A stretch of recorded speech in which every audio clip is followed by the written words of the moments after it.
I stared at my phone, reading the text message for the third time, hoping the words would somehow rearrange themselves into something different. They didn't. Thanksgiving is family only, my mother had written. Find somewhere else to eat. My chest tightened as I looked at the security camera feed on my computer screen. There they were, pulling into the parking lot of Bella's restaurant in my brother's luxury SUV. What my mother didn't know, what none of them knew, was that I owned Bella's. I had bought it 2 years ago after she told everyone I would never amount to anything. Now, watching them walk toward the entrance, I picked up my phone and called my manager with one simple instruction. The relationship between my mother and me had been complicated for as long as I could remember. Linda, my mom, had always favored my older brother Craig. It wasn't subtle. He loved to cook, always had. It was one of the few things we truly shared. Over dessert, my Aunt Patricia asked me about my plans for the future. I was 27 then, and I suppose everyone was starting to wonder when I would get serious about life. I told her about culinary school, about my dream of opening a small restaurant someday. The table went quiet. Then my mother laughed, not a polite chuckle, but a real, dismissive laugh that made my face burn. "Cooking isn't a real career, Guy," she said, loud enough for everyone to hear. "Craig has a real job in finance. That's stability. That's success. You need to grow up and stop playing around in kitchens." My brother Craig, 3 years older than me at 30, sat across the table looking embarrassed but saying nothing. He had everything my mother valued.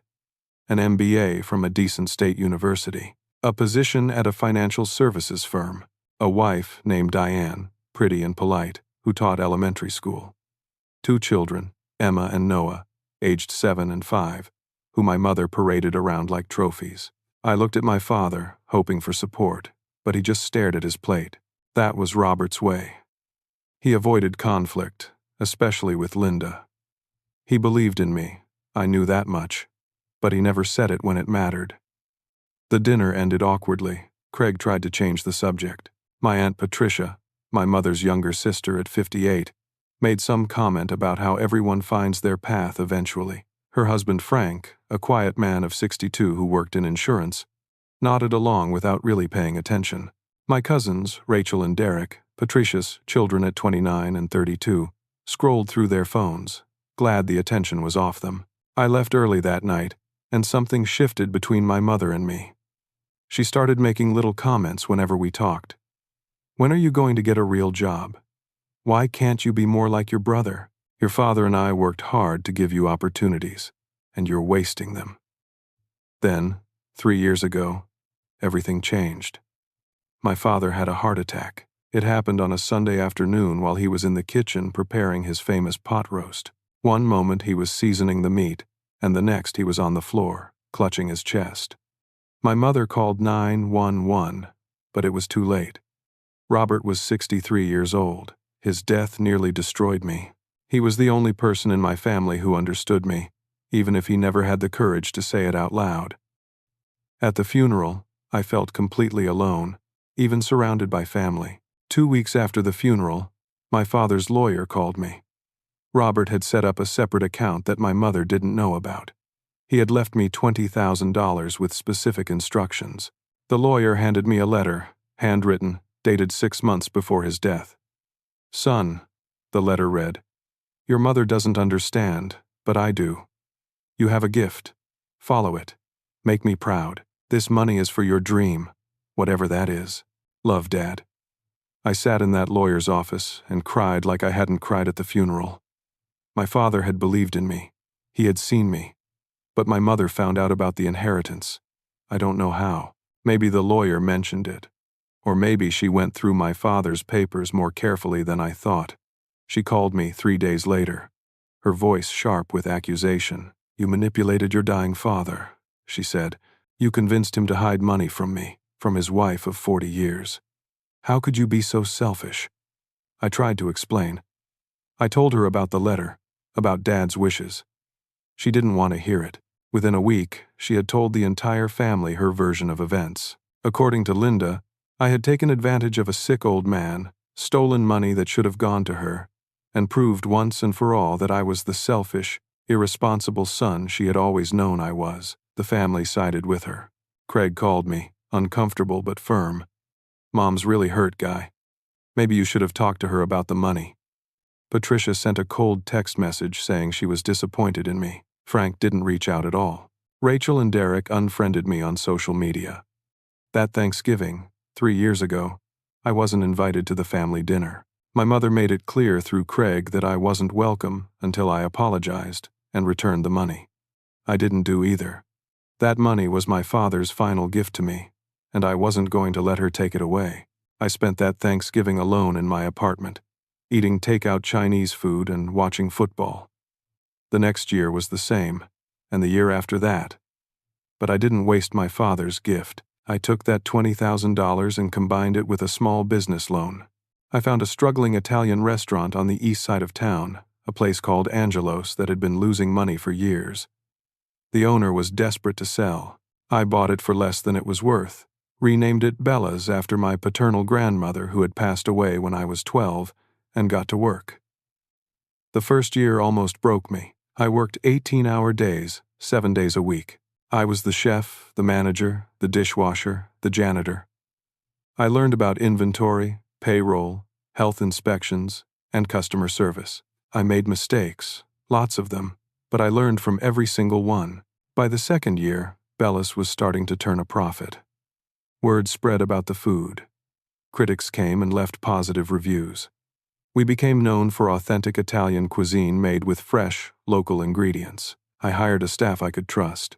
Marcus, my head chef at 52, became a mentor and a friend. Jessica, my manager at 38, handled the front of house with grace and efficiency. Amy, a 24-year-old college student, worked as our hostess and brought energy to the place. I kept my ownership quiet. The restaurant was listed under an LLC, and I stayed in the background, working mostly in the kitchen or in my small office on the second floor. My family had no idea. We hadn't spoken in 3 years. As far as I knew, they still thought I was just a line cook somewhere, probably struggling, probably proving my mother right. And now, on this Thanksgiving morning, I had received that text message. "Thanksgiving is family only. Find somewhere else to eat." My mother had made a reservation at my restaurant. The irony would have been funny if it didn't hurt so much. I had actually sent her a card 2 weeks ago, a simple note saying I missed everyone and hoped we could see each other soon. She never responded. Instead, she sent this. I looked at the reservation in my system. Thompson party of 8, 2 p.m. Craig had made it using my mother's credit card. In a few hours, my entire family would walk through those doors, expecting a nice Thanksgiving meal, having no idea who really owned the place. I could let them have their dinner. I could hide in my office and let them enjoy their holiday, none the wiser. Or I could do something else. I could take a stand. That's when I made my decision. That's when everything changed. Thanksgiving morning started the way it always did at Bella's. I woke up at 6 in my apartment above the restaurant, a small one-bedroom space that I had renovated myself. It wasn't much, but it was mine, and it was convenient. I could be downstairs in 30 seconds if there was an emergency. I made coffee and sat at my kitchen table, looking at my phone. The text from my mother had come in at 5:43 in the morning. She must have woken up early, thought about Thanksgiving, and decided that was the right time to make sure I knew I wasn't welcome. I had hoped this year would be different. After 3 years of silence, I had reached out.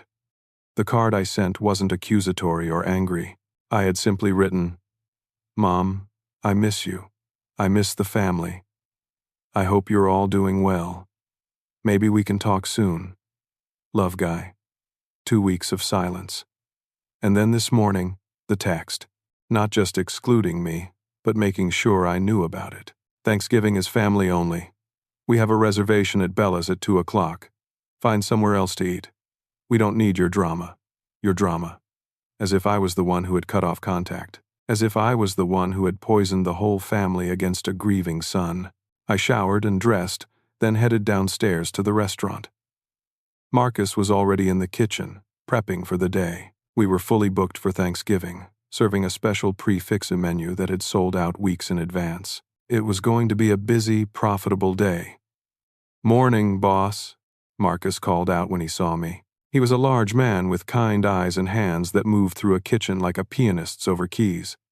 He had worked in restaurants his whole life and had more knowledge in his pinky finger than I had in my whole body. When I bought Bella's, Marcus had been the only cook who stayed on.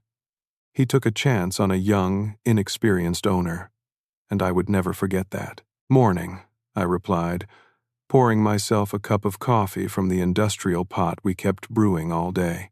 "You okay?" Marcus asked, looking at me carefully. "You seem off." "I'm fine," I lied. "Just thinking about the day ahead." "We're going to crush it," Marcus said with confidence. "This menu is perfect. Your dad would be proud."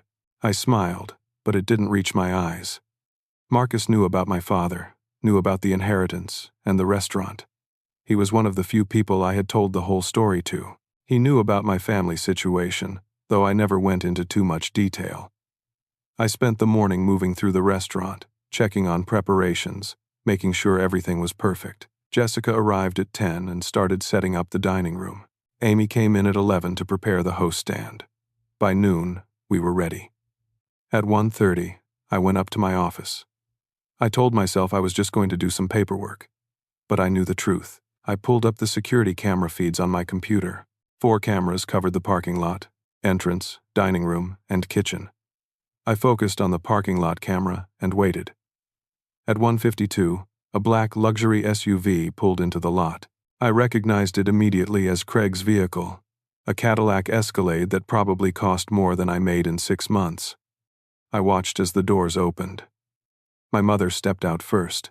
Linda was 61 now, and she had aged in the 3 years since I had last seen her. Her hair was more gray than brown, cut short in a style that was practical rather than fashionable. She wore a navy blue dress that looked expensive, pearls at her neck. She had always cared about appearances. Craig emerged from the driver's side, tall and broad-shouldered in a gray suit. Even on Thanksgiving, my brother dressed like he was going to a business meeting. Diane got out of the passenger side, helping Emma and Noah from the back seat. The kids had grown so much. Emma was 7 now, wearing a red dress with white tights. Noah, 5, wore a little suit that matched his father's. From the third row of the SUV came Patricia and Frank. My aunt wore a burgundy sweater and black slacks. Frank, as always, looked slightly uncomfortable in a button-down shirt and khakis. Finally, Rachel and Derek climbed out. Rachel had cut her hair short and dyed it blonde. Derek had grown a beard. 8 people, my entire family, everyone except me. I watched them walk toward the entrance, my mother leading the way with the confidence of someone who had a reservation and expected to be seated immediately. They disappeared from the parking lot camera, and I switched to the entrance feed. That's when my phone rang. It was Marcus calling from the kitchen. "Boss," Marcus said, and I could hear the concern in his voice. "Your family just walked in. I recognize your mom from the photos in your office. Did you know they were coming?" My hand trembled as I held the phone. "Yes," I said quietly. "I knew." There was a pause. "What do you want me to do?" I looked at the screen, watching Amy greet them at the host stand. I could let this happen. I could let them have their Thanksgiving dinner, let them enjoy the food I had created, the restaurant I had built. They would never know. I could take the high road. But something inside me snapped. 3 years of silence. 3 years of being told I wasn't family. 3 Thanksgivings spent alone. And now this text message, this casual cruelty, delivered at 5:43 in the morning. "Cancel the Thompson reservation," I said into the phone. "Tell Amy they're not on the list." Marcus was quiet for a moment. "You sure about this, boss?" "I'm sure," I said. "Tell Jessica to handle it. Professional, but firm. They don't have a reservation." I heard Marcus exhale. "All right. I'll let them know." I hung up and watched the security feed, my heart pounding. This was really happening. I was really doing this. On the security monitor, I watched Amy smile at my family with the professional warmth she showed every guest. Her blonde hair was pulled back in a neat ponytail, and she wore the black dress and simple jewelry that was our host uniform. She reached for the reservation tablet on her podium. I couldn't hear the conversation, but I could read body language well enough. My mother spoke first, her posture confident, expecting the smooth transaction of a confirmed reservation. Amy's finger scrolled across the tablet screen, then scrolled again. Her smile faltered slightly, replaced by a look of confusion. Amy's lips moved. I imagined her saying something like, "Let me check that for you, ma'am." She tapped the screen several more times, her brow furrowing. Then she looked up at my mother and shook her head slightly. Linda's face changed. The confident expectation shifted to irritation. She said something, her hand gesturing in that way she had when she was explaining something to someone she considered incompetent. Craig stepped forward, tall and commanding, pulling his phone from his jacket pocket. I watched as Craig showed Amy his phone screen, no doubt displaying the confirmation email he had received when he made the reservation 2 weeks ago. Amy studied it, nodded, then held up one finger in the universal gesture of "please wait a moment." She turned and walked toward the back, disappearing from the camera's view.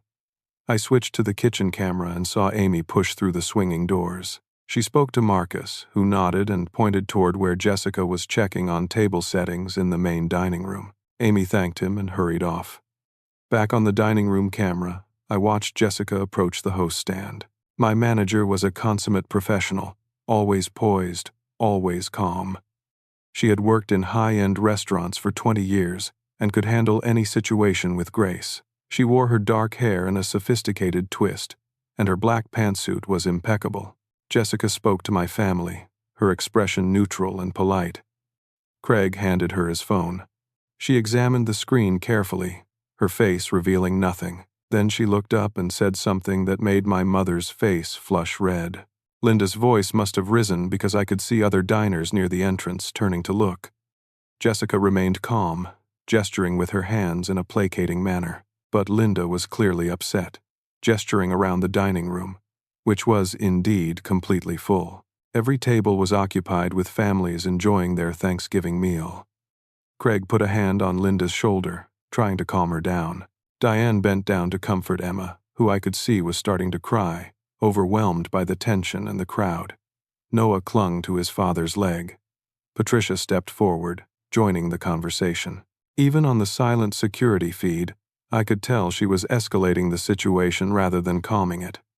Her face was flushed, her finger pointing at Jessica. Frank stood behind her, looking uncomfortable as always, caught between supporting his wife and avoiding confrontation.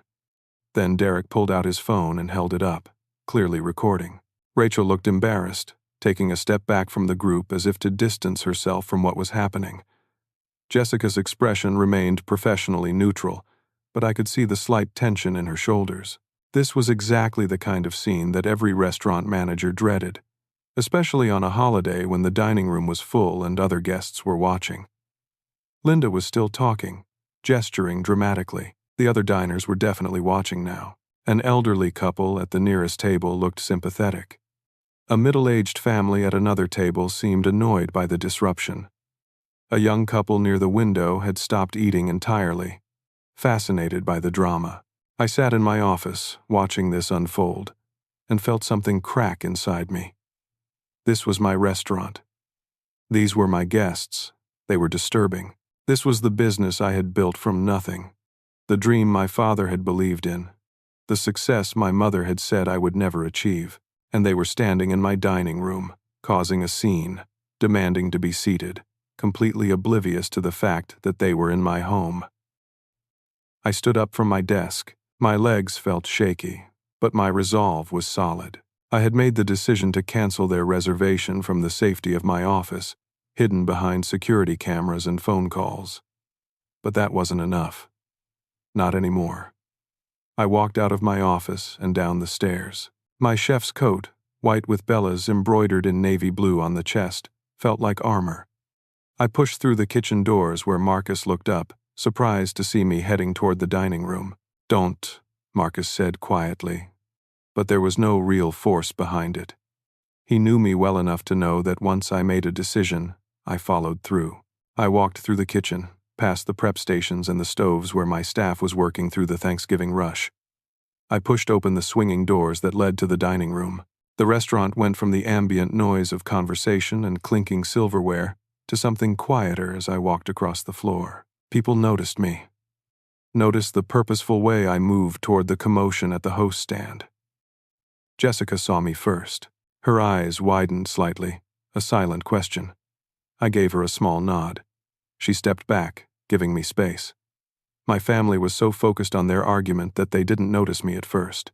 Linda was in the middle of a sentence, something about discrimination and terrible reviews, when I stopped about 3 feet away and spoke. Is there a problem here? The question hung in the air. Linda turned toward me, her mouth still open from whatever she had been about to say next. Her eyes were angry, ready to unleash that anger on another restaurant employee who wasn't giving her what she wanted. Then she actually looked at me. Really looked at me. I had changed in 3 years. I had grown a beard, neatly trimmed but substantial. I had filled out from the physical work of running a restaurant, my shoulders broader, my arms stronger. I stood differently too, with a confidence I hadn't possessed back when I was just a line cook taking her criticism. Guy? Linda's voice was barely a whisper. Craig's head snapped toward me, his expression shifting from frustration to complete shock. What are you doing here? The dining room had gone very quiet. Everyone was watching now. Jessica stood slightly behind me, supportive but letting me handle this. Amy remained at the host stand, her eyes wide. I work here, I said calmly, my voice steady. Actually, I own this restaurant. Complete silence, not just from my family but from the entire dining room. 50 people holding their breath, waiting to see what would happen next. Linda's mouth opened and closed, no words coming out. Patricia actually took a step backward, gripping Frank's arm. Rachel and Derek stood frozen. Diane's hand went to her mouth. Craig found his voice first. That's impossible. You're a line cook. Was a line cook, I corrected. Dad's inheritance helped me buy this place 2 years ago. I've been running it ever since. Patricia shook her head. But the name, you never said. You never asked, I replied, looking at each of them in turn. You never called. You never reached out. You cut me out, remember? Rachel looked deeply uncomfortable, her face red.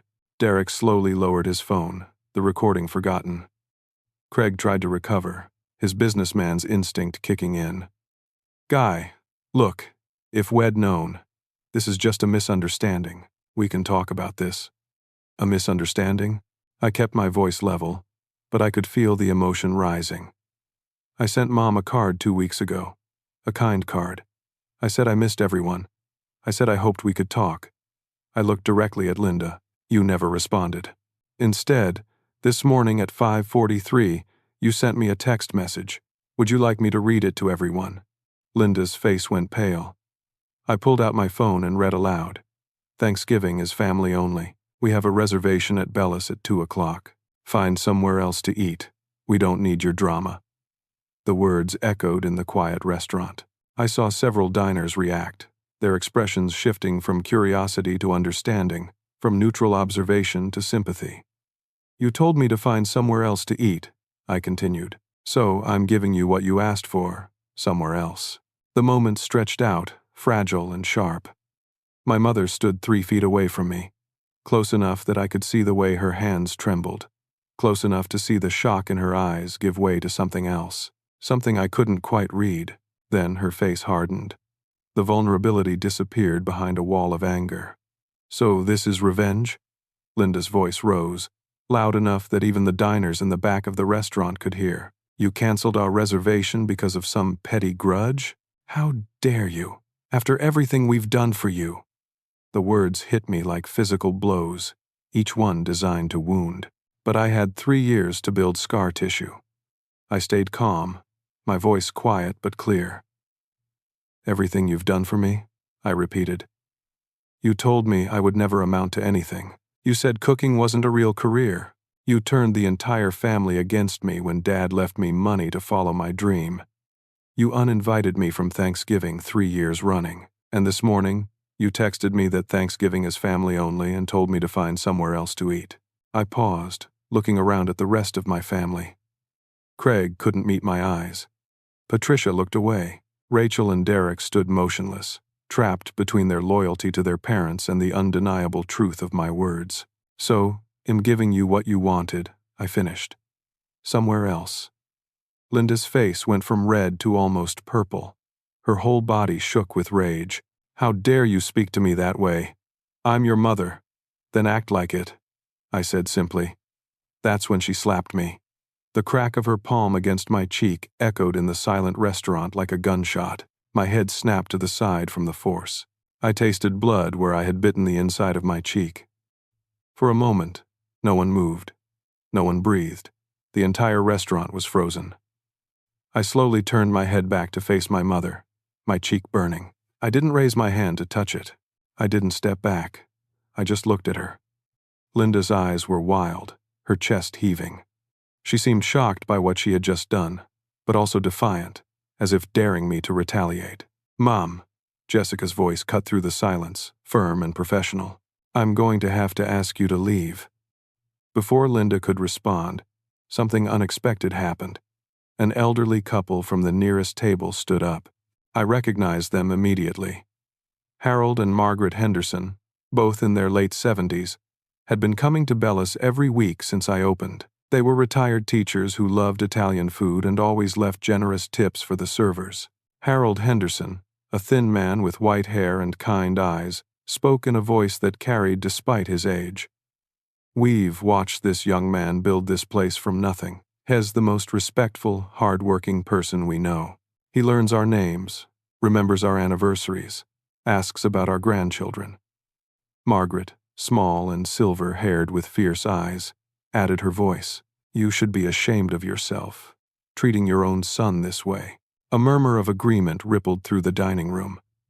Other regular customers, people who had watched me struggle and succeed over 2 years, nodded their support. Linda looked around, suddenly aware that she had an audience and that the audience was not on her side. "You don't understand our family situation," she said, but her voice had lost some of its conviction. Craig grabbed Linda's arm. "Mom, let's just go. This isn't worth it." But then Diane spoke. Craig's wife, who had been silent through the entire confrontation, who had been comforting their crying daughter, straightened up and looked directly at Linda. "Linda, he's right." Diane's voice was quiet but firm. "We've been horrible to him." Craig turned to his wife, shock evident on his face. "Diane, not now." "Yes, now," Diane said, and there was steel in her voice I had never heard before. "Guy sent us a card. A kind card. He reached out after 3 years of silence, and your mother's response was to exclude him again. I'm tired of pretending this is okay." Emma, their 7-year-old daughter, had stopped crying. She looked up at me with wide eyes, confused by the adult drama swirling around her. "Is that Uncle Guy? The one from the pictures Grandpa showed us?" My heart clenched. My father had shown the kids pictures of me. He had made sure they knew I existed, even after I was cut out of the family. Diane crouched down next to Emma. "Yes, sweetie. That's your Uncle Guy." Emma looked at me, then at her grandmother, then back at me. "Why can't he come to Thanksgiving?" "Because," Diane said, still looking at Linda, "some people care more about being right than being kind." The words landed like a judge's verdict. Linda's face crumpled slightly, but her jaw remained set. Craig stood between his mother and his wife, literally caught in the middle. His face showed the internal war he was fighting. Finally, he looked at me, really looked at me, and I saw something in his eyes that might have been regret. I should have stood up for you," Craig said quietly. "Back then, at those dinners. When Mom said those things, I should have said something. It wasn't a full apology. It wasn't even close to enough. But it was something. It was the first crack in the wall." Diane stood up and took Emma and Noah by their hands. "I'm taking the kids outside," she said to Craig. "If you want to come, come. If not, you'll get an Uber." She didn't wait for an answer. She walked past me toward the door, and I caught a glimpse of respect in her eyes as she passed. The kids followed, Noah waving at me shyly as he went. Craig watched his family walk out. His face was anguished, torn between the mother who had defined his life and the wife who was forcing him to make a choice. He looked at Linda, then at me, then back at Linda. "I'm sorry, Guy," Craig said, and this time there were tears in his eyes. I was jealous. You always knew what you wanted. You had passion. I just did what was expected. I followed the path Mom laid out, and I've been miserable for years. He looked at Linda. I love you, Mom. But you were wrong. About Guy, about his dreams, about everything. Then Craig turned and followed his family out of the restaurant. Patricia and Frank exchanged a glance. Without saying anything, they moved toward the door. Patricia paused next to me, opened her mouth as if to speak, then shook her head and kept walking. Frank gave me a small nod, the most emotion I had ever seen from him. Rachel and Derek lingered for a moment longer. Rachel finally found her voice. I'm sorry, Guy. We should have stayed in touch. Derek nodded in agreement. Then they too left, leaving just my mother and me standing in the middle of the dining room. Linda stood alone, her expensive dress and pearls suddenly looking like costume jewelry. Her authority stripped away. The other diners had returned to their meals, giving us privacy through deliberate inattention. Linda's eyes glistened with tears she refused to let fall. Her hands trembled at her sides. She looked smaller somehow, diminished. You should go, Mom, I said softly. For a moment, I thought she would leave without saying anything. But then her voice came out, broken and desperate. Your father would be so disappointed in you. The words were meant to hurt, to cut deep, and they did. But not in the way she intended. My voice came out harder than before. Dad would be proud. Hez the one who believed in me when you didn't. Hez the reason I could do this. He left you that money to go to college, Linda said, grasping for justification. Not to buy a restaurant. He left me that money to follow my dream, I countered. And he told me so, in a letter the lawyer gave me, a letter you never knew about. Linda's face went white. A letter? I reached for my wallet, pulled out a worn, folded piece of paper that I carried with me every day. I didn't hand it to her. Instead, I unfolded it and read aloud, my voice steady despite the emotion rising in my chest. Son, your mother doesn't understand, but I do. You have a gift. Follow it. Make me proud. This money is for your dream, whatever that is. Love, Dad. The words hung in the air between us. Linda's composure finally cracked. Her face crumpled, tears spilling down her cheeks. He never told me, she whispered. Because you would have stopped him, I said. Just like you tried to stop me. Linda sank into a chair at a recently vacated table near the host stand, no longer caring about appearances or dignity. She put her face in her hands and cried, her shoulders shaking. The diners around us pretended not to notice, but I could feel their awareness, their judgment, and their sympathy all mixed together. I stood there, exhausted, angry, hurt, and something else, something that felt like the beginning of release. After a long moment, I pulled out the chair across from her and sat down.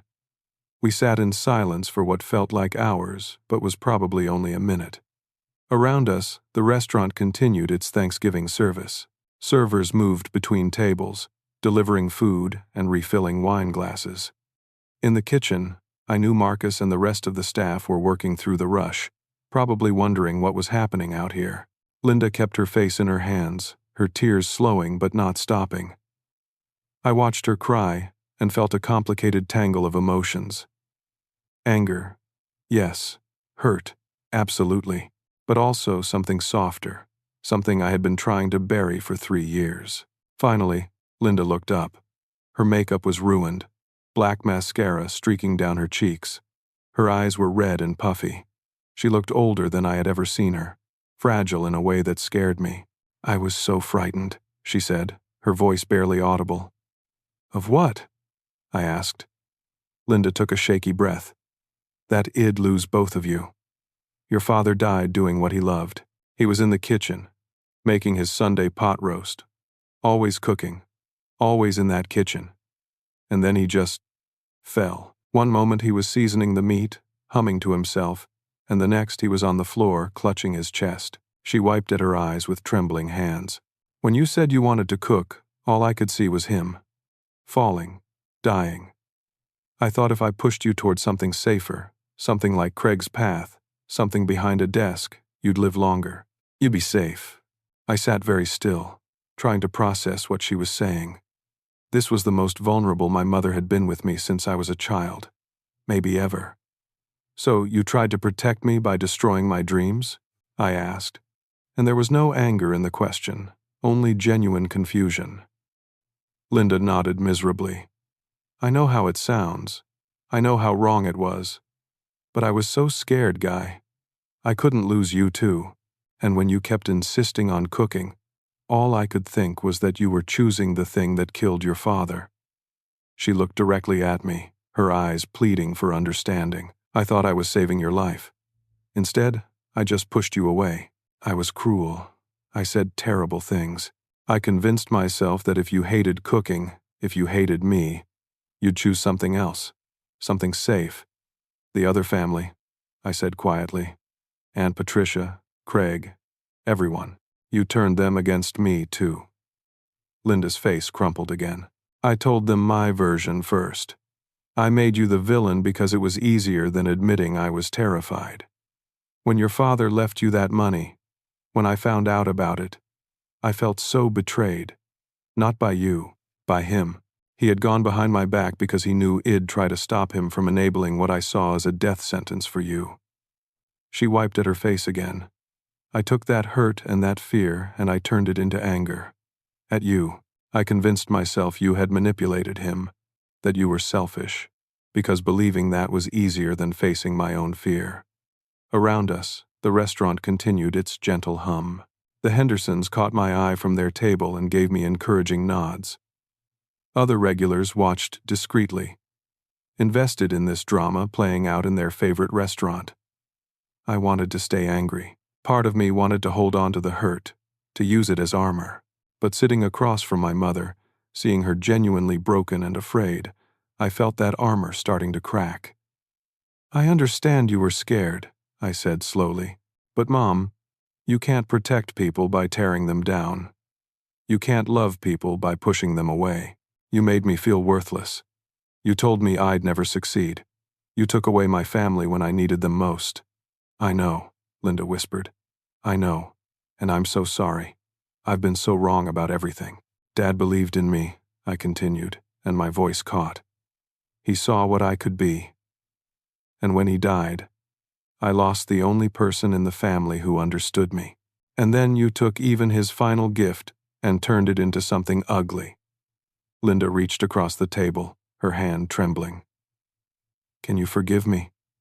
I looked at her hand, hovering in the space between us. 3 years ago, I would have taken it immediately. I would have accepted any scrap of affection, any acknowledgement, but I wasn't that person anymore. I had built something real, something substantial. I had proven her wrong, yes, but more importantly, I had proven myself right. "I don't know yet," I said honestly. "You hurt me deeply, for a long time, and hurt like that doesn't just disappear because you apologize." Linda's face showed pain, but also something like respect. "I understand. But maybe," I continued, "we can start over. Slowly. If you're willing to actually see me. Not who you want me to be, or who you're afraid I'll become. Just me." Linda nodded, tears flowing again. "I'd like that. I'd like that very much." I stood up, my legs stiff from sitting. Linda stood too, unsteady. I didn't hug her. I wasn't ready for that. But I held out my hand, and after a moment, she took it. Her skin was soft and cold. "They're waiting outside," I said, gesturing toward the door where the rest of the family had gone. "What do I do now?" Linda asked, and she sounded lost, like a child asking for directions. "You go out there and be honest with them," I said. "You tell them the truth. You apologize to Diane for putting her in that position. You thank her for being brave enough to speak up, and then you figure out how to be a family again." "What about you?" Linda asked. "I have a restaurant to run," I said. "It's Thanksgiving, and we're fully booked." Linda looked around the dining room, really seeing it for the first time. "It's beautiful," she said softly. "Your father would be so proud." Those words, the ones she had used as a weapon just minutes ago, now landed differently. They felt genuine. "Thank you," I said. I walked Linda to the door. Jessica caught my eye from across the room, a question on her face. I gave her a small nod, letting her know I was okay. Amy at the host stand looked relieved that the drama seemed to be ending peacefully. At the door, Linda paused. I meant what I said, Guy. I'm sorry. For everything. And am proud of you. Even if I never showed it. Even if I fought against it. I'm proud of what you've built. Then she walked out into the cool November afternoon where my family waited in the parking lot. I stood in the doorway for a moment, watching them. Craig had his arm around Diane. Emma and Noah were playing some kind of game, running between the parked cars. Patricia and Frank stood slightly apart, talking quietly. Rachel and Derek leaned against their car, scrolling through their phones. Linda walked toward them slowly. I couldn't hear what she said, but I saw Craig straighten up, saw Dion's expression soften slightly, saw the kids run to their grandmother. Then I turned and went back inside. I had a restaurant to run, customers to serve, a business to manage. But as I walked through the dining room, I felt different, lighter somehow. Marcus met me at the kitchen door. Everything okay, boss? Yeah, I said, and I meant it. Everything's okay. He studied my face, then broke into a wide smile. Good, now get in here. We need you on pasta. We're getting slammed. I tied on my apron and dove into the work, losing myself in the rhythm of the kitchen. But even as I cooked, I was aware of a change inside me. Something had shifted. Something had begun to heal. The kitchen was controlled chaos, exactly the way I liked it.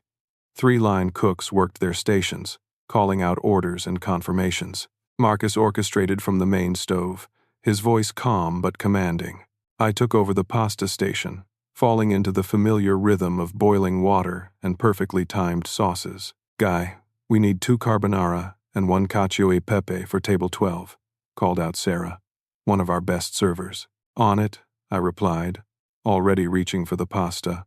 Working in the kitchen always centered me. The precise measurements, the careful timing, the way disparate ingredients came together to create something greater than their parts. It was meditation and creation all at once. An hour passed. The rush began to slow slightly as diners moved from entrees to dessert. I was just plating a serving of pappardelle with short rib ragu when Jessica appeared in the kitchen doorway.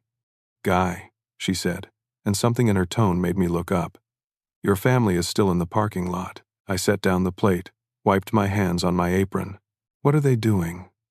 Just standing there, talking. Your mother keeps looking at the door. Marcus glanced over at me. You should go talk to them, boss. We're in the middle of service, I protested. We got this, Marcus said firmly. Go. I untied my apron, washed my hands, and walked through the dining room. The Hendersons smiled at me as I passed. Margaret reached out and squeezed my hand briefly. You're a good man, she said. I stepped outside. The November air was crisp and cool. The sky that particular shade of gray that promised rain later. My family was gathered in a loose circle near Craig's SUV, exactly as Jessica had said. They saw me immediately. The conversation stopped. I walked over slowly, unsure what to expect, unsure what I even wanted from this moment. Craig spoke first. We've been talking. About everything. About how we treated you. How we let Mom's fears turn into our actions. Diane stepped forward. I want to apologize too, Guy. I should have spoken up years ago. I knew what was happening wasn't right, but I told myself it was family business, that it wasn't my place.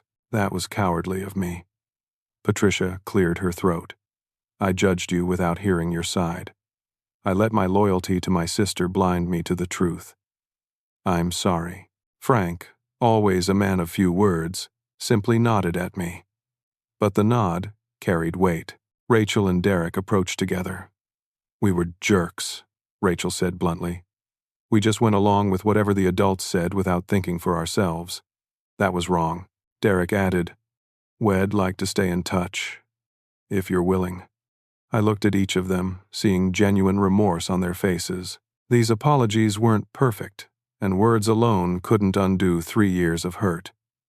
But they were a start. Then Emma tugged on my chef's coat. I looked down at her bright, curious face. Are you really our uncle? She asked. I am, I said, crouching down to her eye level. Grandma says you make really good pasta. Emma continued. Can we come eat here sometime? I looked up at Diane and Craig. Craig's eyes were red, as if he had been crying. Diane smiled at me, a real, warm smile. Anytime you want, I told Emma. I'll make you the best pasta you've ever had. Noah, emboldened by his sister, asked, Do you have chocolate cake? The best chocolate cake in the city, I promised. Linda stood slightly apart from the group, watching this exchange with tears streaming down her face again. When I straightened up, she spoke.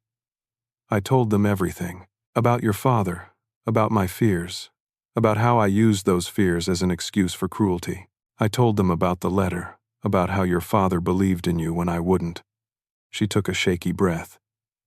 I don't expect immediate forgiveness from any of you, but I want to do better. I want to be better. Craig put his arm around his mother's shoulders. We all need to do better, he said. As a family. I looked at this group of people, my family, and felt something complex and difficult. They had hurt me, deeply, for years, but they were also human, flawed and frightened and trying. What happens now? Patricia asked. I thought about it. About the 3 years of silence, the pain, the struggle to build something alone.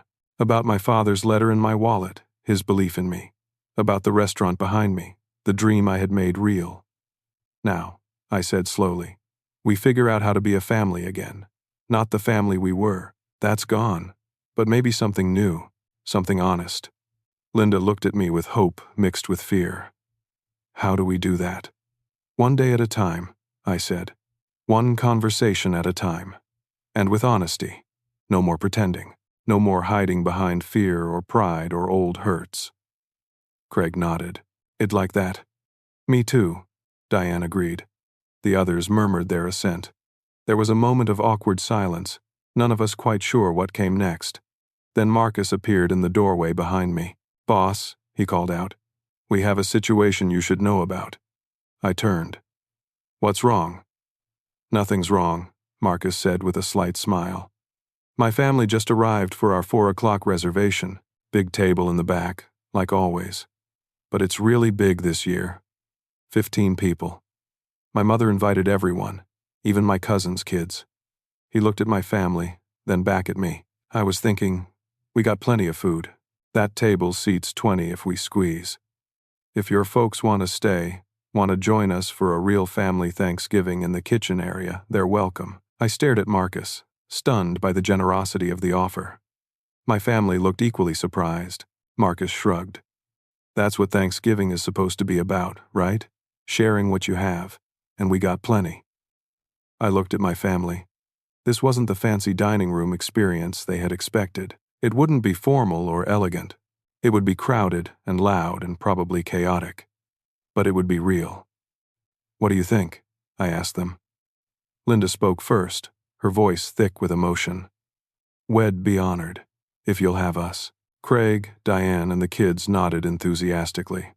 Patricia and Frank exchanged a look, then smiled. Rachel and Derek both said yes immediately. All right then, I said.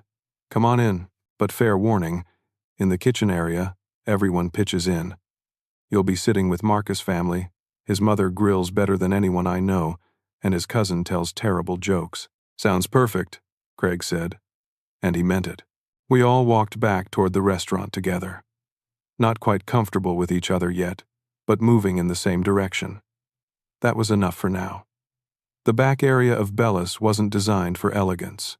It was where the staff took breaks, where we held team meetings, where we gathered for the family meals we shared before each service. There was a long, scarred wooden table that could seat 20 if people squeezed together. Mismatched chairs we had collected over the years, and walls covered with photos of staff events and special occasions. Marcus' family had already started arriving when we walked in. His mother, Louise, a 70-year-old woman with silver hair and a commanding presence, was directing traffic like a general organizing troops. Marcus' wife, Teresa, was setting out dishes. Their 3 adult children, along with various cousins, nieces, and nephews, filled the space with noise and laughter. Louise looked up when she saw us enter. "Marcus, baby, who are all these people?" "Mama, this is Guy's family," Marcus said. "I invited them to join us. That okay?" Louise studied my family for a long moment, her sharp eyes taking in everything. Then she broke into a wide smile. "Any family of Guys is welcome at my table. Come on in, sit down, make yourselves comfortable. But I'm warning you, I don't tolerate any nonsense at Thanksgiving. We eat, we talk, we be grateful for what we got." "Yes, Mom," Craig said immediately, and I almost laughed at how quickly my confident older brother responded to Louise's authority. The next hour was a blur of introductions and food preparation. Linda found herself next to Louise, and the two older women began talking about their sons, their pride, and their regrets. Craig helped Marcus carry chairs from storage. Diane entertained Emma and Noah along with Marcus' grandchildren. Patricia and Teresa discovered they both loved gardening and fell into deep conversation. Frank, quiet as always, found kinship with Marcus' Uncle Jerome, who was equally comfortable with silence. Rachel and Derek helped me in the kitchen. We were cooking my father's specialty, osso buco with risotto, the dish he had made for every special occasion. As I showed them how to properly brown the veal shanks, I told them stories about learning to cook at Dad's side. "He used to let me help on Sundays," I said, carefully placing the meat in the braising pot. "He'd give me simple tasks at first, chopping vegetables, measuring ingredients, but he always explained why we were doing each step, the science and art behind it." "I miss Grandpa," Rachel said softly. "I wish I had spent more time with him. He loved you," I told her. "He loved all of us. He just showed it in quiet ways." Derek stirred the risotto, his face thoughtful. "I'm sorry we lost touch, Guy. Really sorry." "I know," I said, "and I appreciate you saying it." As the food cooked, filling the back room with rich, savory aromas, the two families began to blend.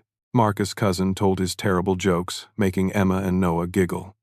Louise regaled Linda with stories about Marcus' journey to becoming a chef, the struggles and the triumphs. Teresa and Diane exchanged phone numbers, making plans for the kids to have a playdate. Craig found me in the kitchen while I was finishing the risotto.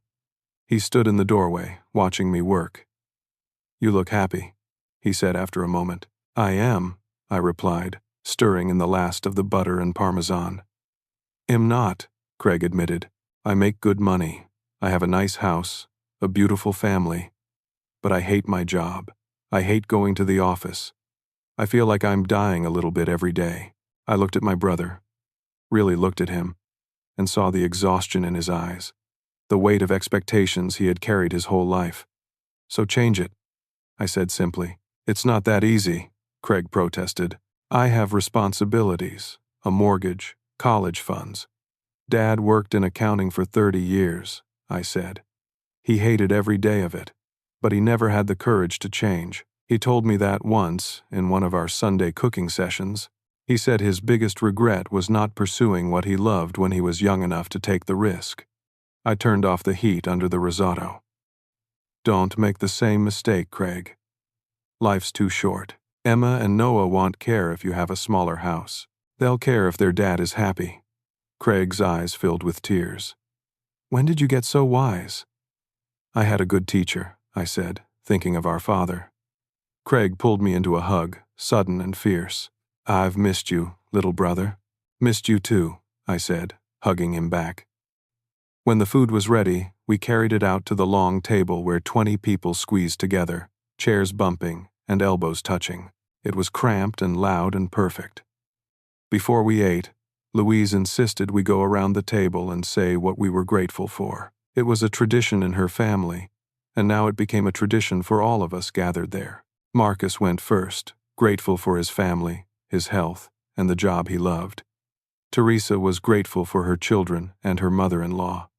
The kids gave silly answers that made everyone laugh. When it came to Linda, she paused for a long moment, tears in her eyes. "I'm grateful," she said slowly, "that I still have a chance to make things right, that my son built something beautiful despite me, not because of me, and that he's generous enough to let me try again." Craig was grateful for his wife's courage and his brother's wisdom. Diane was grateful for family, both blood and chosen. Patricia and Frank were grateful for second chances. Rachel and Derek were grateful for forgiveness. When it came to me, I looked around the table at this strange, blended family. Marcus' relatives who had welcomed us without hesitation. My own family who had hurt me but were trying to heal. "I'm grateful for my father," I said. "For his belief in me, for his quiet support, for teaching me that cooking is about love. I'm grateful for the people who stood by me when I had nothing, and am grateful for the possibility of forgiveness, even when it's hard." Emma raised her hand like she was in school. "I'm grateful Uncle Guy makes good pasta." Everyone laughed, the tension breaking into genuine warmth. We ate ossobuco and risotto, passing plates and sharing stories. The meat fell off the bone, tender and rich. The risotto was creamy and perfect. Marcus' mother had brought her famous collard greens and cornbread. Teresa contributed sweet potato pie. It wasn't a traditional Thanksgiving meal, but it was better. It was real. As the evening wore on, the kids started falling asleep in their chairs. Adults helped with dishes, talking and laughing. Louise and Linda exchanged phone numbers, planning to meet for coffee. Craig asked Marcus about what it took to make a career change later in life. Diane and Teresa made plans for Christmas. Around 8 o'clock, families started saying their goodbyes. Marcus' relatives headed home, full and happy.